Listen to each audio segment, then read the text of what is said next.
Well, hello and welcome to my channel. I am CJ Calvert, and today I'm going to be walking you through the process of how I pick colors to harmonize in an abstract piece. Here I have my little mixing color chart of all the colors in my palette. I have a previous video on this, so I'll be linking that if you're interested. But for today, I'm going to be picking out a teal color that I really enjoy for summertime. And I'm going to go ahead and say, okay, in every piece, there should at least be a focal point, even in an abstract. So I'm looking at my color chart. And if you say that teal is somewhere in here, opposite of that is going to be like an orange. So teal is somewhere in here on the color chart. So I want a contrasting color. So I'm going to pick something with this orange, cad red, color, and then that will be my focal point color. Then I'm going to go ahead and pick some complementary colors that will go also in the piece. So I see that greens and blues and even maybe some purples here, right? So these, and then my contrasting color here. So here is a line also too that divides the warm from the cool. So I'm going to mostly stay in the cool, bring in some warms around my focal point where I want my brightest and strongest of lights and darks and contrasting colors. Okay, so I know I want my teal, and I know that there's probably an orange here that would suffice, right? I'm just going to pick this Quin Rose mixed with the Hansa Light. So I know Quin Rose is a color, right? And my magnesium blue. So those are two colors that I'm really going to be using in this piece, because let's look under the Quin Rose. Let's look at our complementary colors that would also be in the greens and maybe the purples.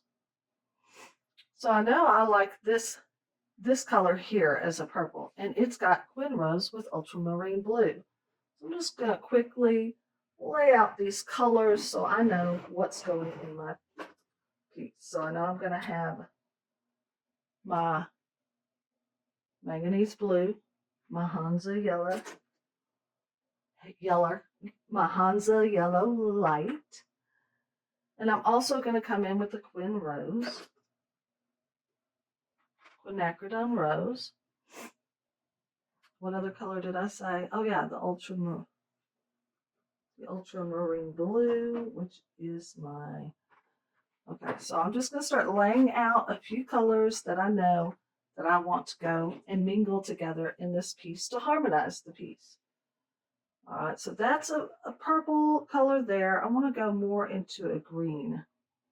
Well, I do like this green here, but since I'm using Hansa yellow, let me see what other greens might work. I feel like I'm really being drawn to this one just right next to it. So, and I do feel like maybe I need a little bit of that new gamboge to go with it. So we know we have some greens in here. I also feel like the magnesium with the permanent green may be good too. That's a really nice green there. So, all right, so how many colors is that? That's 6 colors that I'm going to be using in this piece. I'm using the Stonehenge Aqua Hot Pressed, so it's a smoother and it's also a quite thick paper.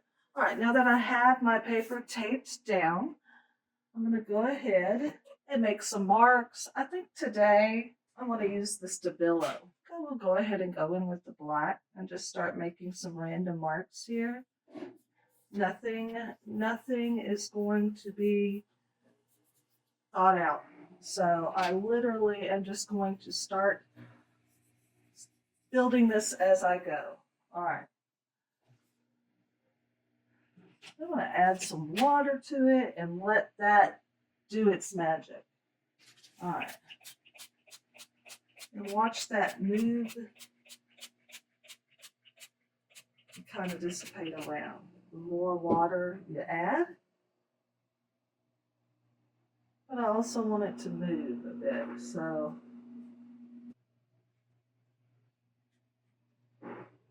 I kind of like this. I'm going to do a little bit of lifting here.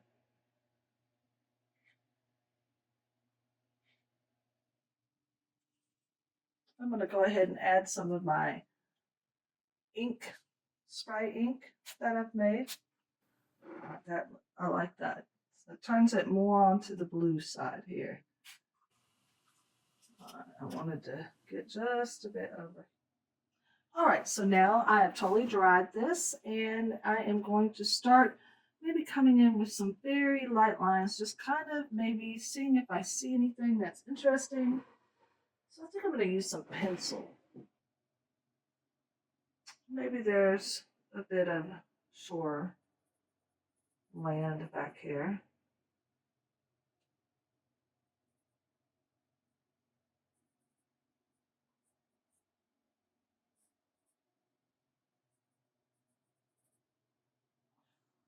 All right, I don't want to do too much.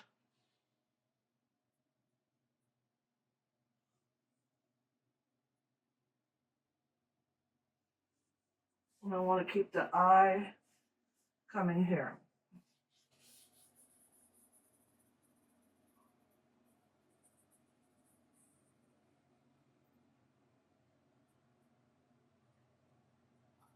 Now in this process, there's really no right or wrong. I'm just going with what I see, what feels right, letting it unfold, trusting the process. This could be a bit of something in here. All right, now I'm going to go ahead and start adding just a little bit more color. So I'm going to come with the colors that I picked, and let's start mixing some of these up. To do that, I'm going to go ahead and spray a little bit of water here.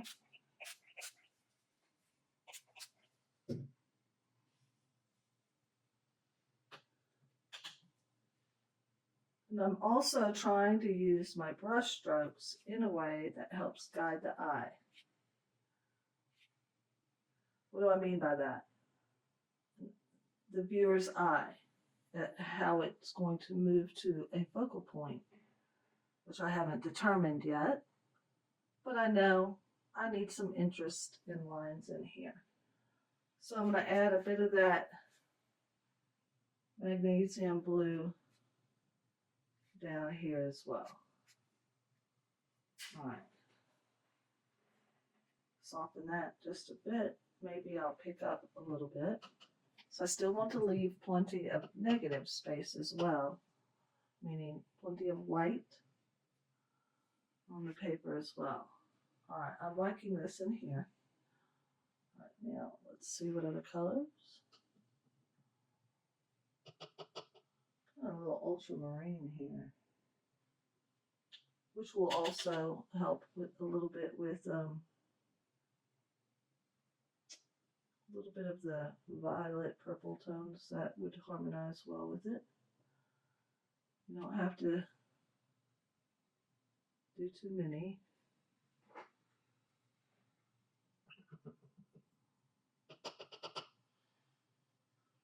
I think another thing that I'd really like to do is do some splatters. And I'm going to do a little bit of splatter here. Give it some texture. Very nice. All right, this is going to give me more of the color that I want. All right.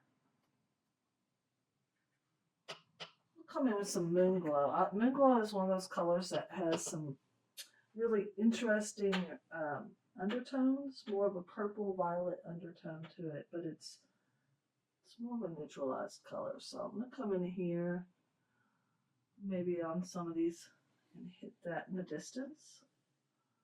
Make some interesting shapes here in the background. All right, we'll do something to really stir the pot here, but I'm going to cover up this half of it, so only half of it's going to get that sprays. I hit it kind of hard back there. All right, I went ahead and added, while it was still a bit wet, some Prussian blue back here. Just touched it in, let it move. Forgot to turn on the camera, what can I say? But I'm just showing you the process, and it's a lot of layers that sometimes I let completely dry and other times not, especially if I want something to blend well together. All right, so now I'm going to let this completely dry and move on. So as I'm watching it dry, yes, sometimes I watch it dry, just to start kind of looking at the shapes and seeing what I might see. And here I'm kind of seeing a little bit would make a good focal point if this was a sailboat here. So I might go ahead and start sketching some of that in. Come in here and start just kind of feeling my way. Just some brush strokes. I still want it to have that abstract feel to it. But it is going to bring it forward more by keeping it dark.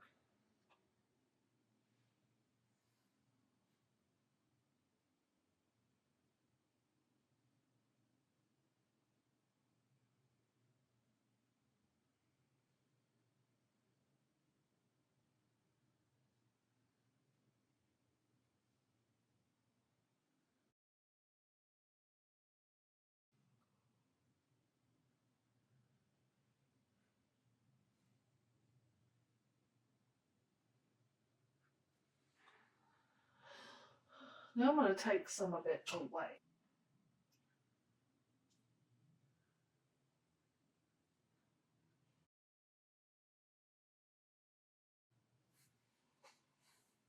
All right.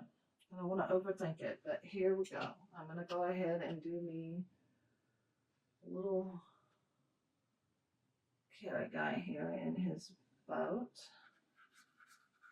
Okay. Perhaps. I'm not sure. Nothing needs to be perfect, but I do want to come in here with my focal point color. Here we go.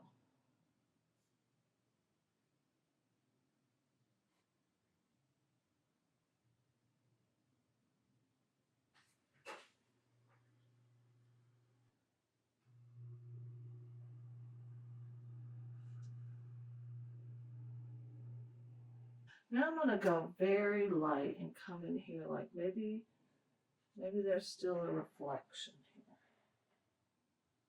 Right here. Don't like you can see through the sail. I want to bring the sail forward. There we go.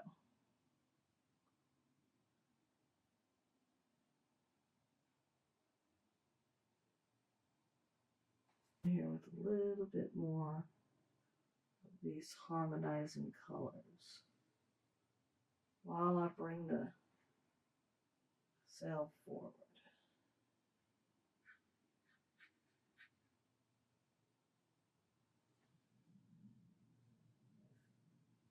Now I'm going to start adding my strongest highlights right in here.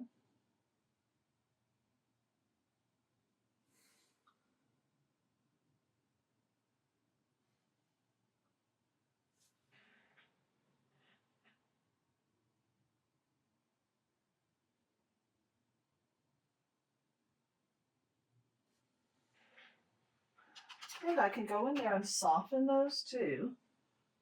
So if I've gone a little bit strong, I can come in and just fix that. There's going to be a little light there, but this here is where I want the strongest. Sold on it being highlighted. So, well, let's just go in there strong. Okay, so I've come in with some more white back here. I'm kind of letting it dry. I've come in with some stronger highlights. But now I really want to try and get just a little bit more texture in here as well. So, there we go.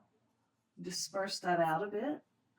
I'm gonna see how this dries. I may, because this hard line here is kind of bothering me, but But we'll see. Let's see how this will move up in here.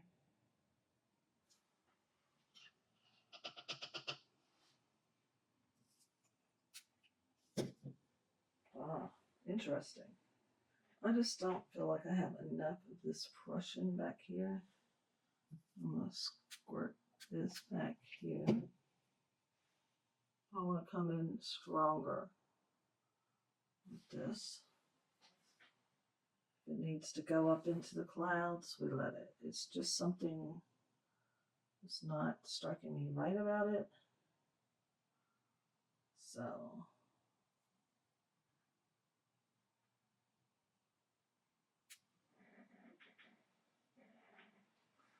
now I can also lift.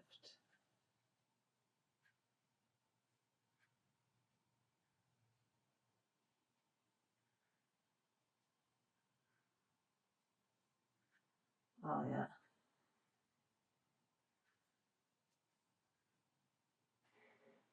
All right, that's very interesting. Oh, I like it.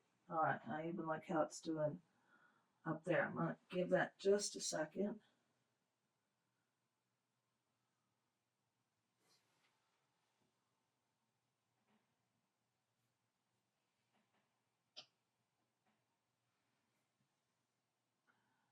These mountains that were back here, I'm gonna come in here and add some more of this mayonnaise blue.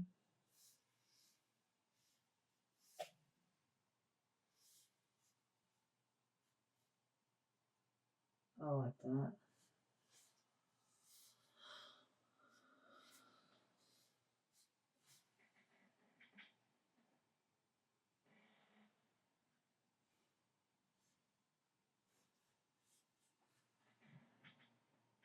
Yes, that feels right. Okay, yes. It sometimes it pays off just to keep making small adjustments until suddenly, bam, it just feels right. So yes, I'm going to let this dry here completely. I'll come back and see if I want to sketch in anything with pen and ink, and I'll be right back. Okay, now let's see. Just a little side note. If you can now see how these lines help draw the viewer's eye right to the focal point throughout the painting.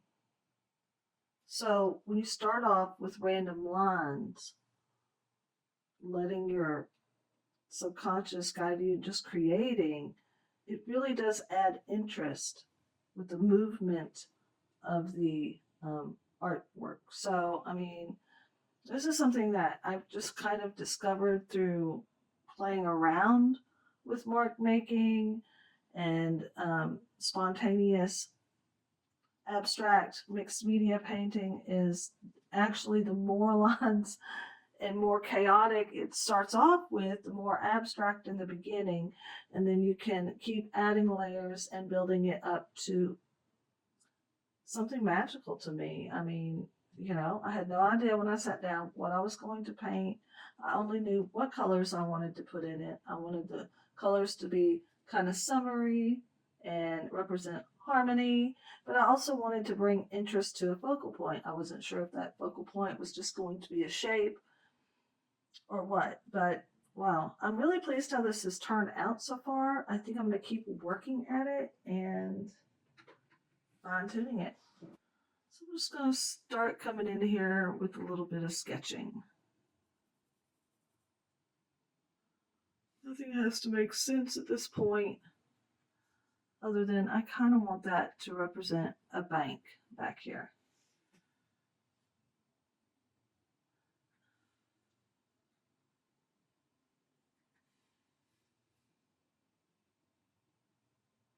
And what you might see some interest back here.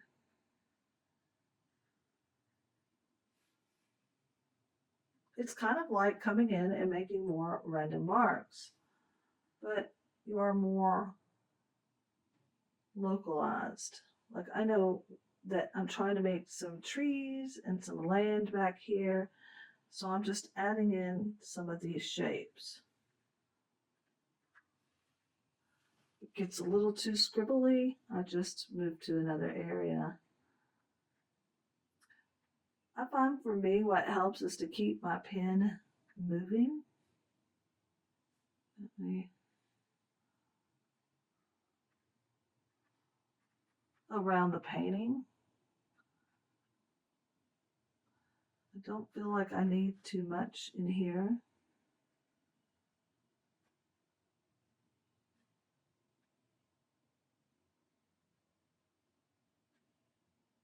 But your lightest lights and your darkest darks go on the most forefront focal point here. So, but I do like to keep adding a little bit of interesting textures back there that the eye let the viewer I have to also not only just trust my own intuition, but I have to remember to trust the viewer